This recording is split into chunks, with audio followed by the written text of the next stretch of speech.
দাকপ নদীর পাড়ে, নদীর পাড় না সাগরের পাড়ে যাচ্ছি। আরে দাকপ না, পশুর নদী। এটা পশুর নদী। এটা খুলনা এবং বাগেরহাট দুই জেলাকে আলাদা করেছে। আর এই নদীর তীরেই গড়ে উঠেছে মংলা বন্দর।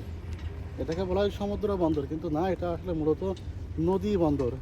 এই পশুর নদী কিন্তু মূলত এটা নদী, এটা কোনোভাবে সমুদ্র না।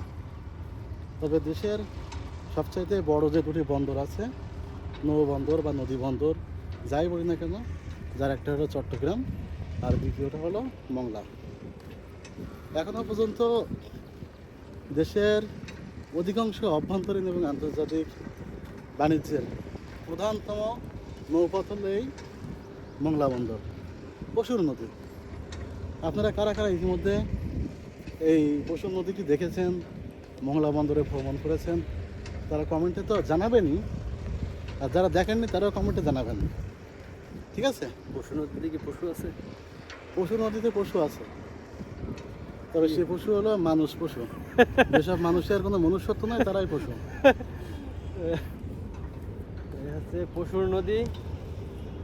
আর এই পাশে পিছনে এসে জাহাজ দেখা যাচ্ছে, বড় বড় কার্গো জাহাজ। ওই যে পিছনে একটা জাহাজ আসতেছে।